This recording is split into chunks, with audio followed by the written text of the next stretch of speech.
What is up? My name is Matthew Makak, and this is Teach the Teach 101 on the Dice Tower, where I teach you general tips and tricks on how to teach board games. And in this episode, I'll be covering who do you teach board games to?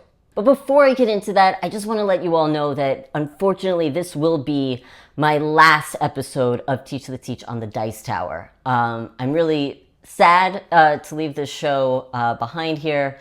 I've really enjoyed making this content, and I've really appreciated your viewership and your support. And if you would like to check out more of my content, if you like the things that I do, you could go ahead and check out Room 51. That's my own channel that I run with my brother Justin, and we just have a lot of fun, and we talk to the viewers and everything. So we try to build a community there. I don't know. I guess I'm just really sad to see this show go, but it is what it is. But without further ado, let me go on into what we're actually talking about today. So, who do you teach board games to?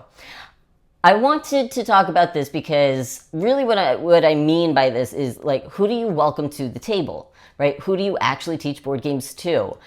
Is it, like, if you look around the table, does everybody kind of, like, look like you? Do they kind of sound like you? Do they have the same opinions all the time as you do, or most of the time? And can we welcome more people into the hobby? I'm really talking about, like, diversity and inclusivity within the board gaming hobby. So I think that that's important, right? So as a teacher of board games, you kind of hold some sort of power dynamic there, right? Because you are teaching the board game. You are the person who's facilitating what it means to welcome someone into the game and welcome someone to the table.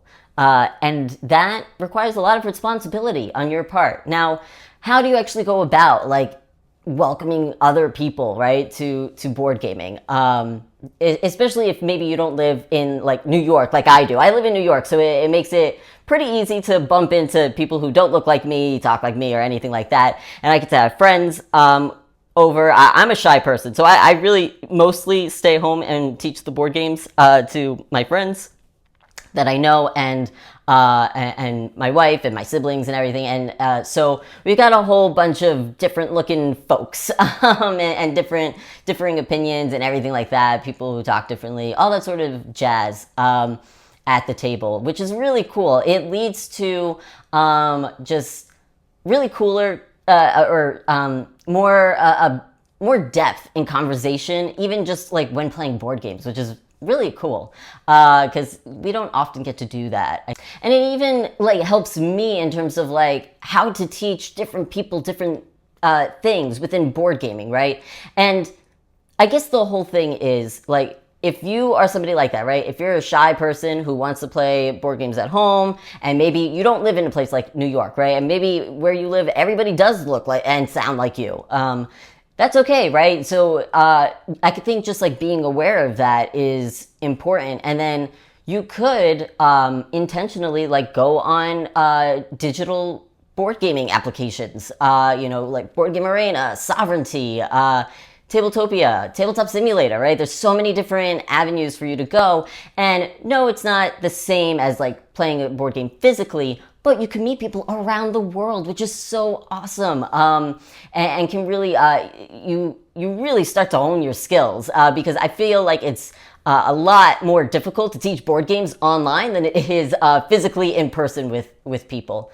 But it's awesome that you get to meet all these other people, and who knows, like, you could potentially, maybe they don't live all that far away, right? And it's possible that you become friends with someone you never thought you would be friends with. And then perhaps y'all get together and play games together. That would be really cool. And welcoming. That's the main thing, right? Just welcoming people into the hobby, diversifying the gaming group and the hobby as a whole, right? Like, who we see. If you're somebody who likes going to conventions, meet other people at conventions. Like, there's so many different people who go to conventions. It's really awesome. So I would say, teach games to them, right? Are you avoiding certain tables to teach because of certain things? Maybe, becoming aware of that. Is there something that is bothering you about teaching other people these board games and everything. And why is that? What is bothering you? And I think even just thinking about your own board gaming group and what you do. What do you say around the table, right? As you're playing, is it do you use like passively offensive jokes, as you're playing around the table because nobody there, is around to be offended, or like is it pretty civil? Like what is it? What do you find funny? What do you talk about? And could it potentially alienate other people from getting into the hobby? Right? Because really what we all want to do, I think, especially as teachers of board games, is to share our love for this hobby with whomever wants to join it, right? That's like the coolest thing, because we're a pretty niche kind of folk, right? Board gaming hobby is, it's pretty small. And I think ultimately it's that sense of belonging that people want and crave, right? I think that we find a sense of belonging in playing board games, and sharing that love of board games with other people. You belong to this community then. And so how do you allow for others to feel like they belong and feel included at your table? And welcome into the hobby. And sometimes that takes like a really conscious effort. And that's okay. It's okay to make that effort. You make the effort to figure out how to teach games, right? How to learn them and teach them to people. So why not take a little bit of that energy and move it towards diversifying and including, being more inclusive within the type of people that you teach board games to and introduce board games to. I think that would be really cool. I think that more people in the hobby is always good, and more players, more differences, diversity. It just leads to really amazing things happening, because then you get different kinds of board game designers, and then all of a sudden, like, the board gaming hobby will shift in an amazing way, because there's more ideas being put in, there's more perspectives being put in to these board games, which is really cool. It adds elements that that transcend what we know right now, right? Like, that we know as fun right now. It could become even more fun, right? So, and then you could have even more fun playing games with other people that maybe you would not have necessarily spoken to or, played games with.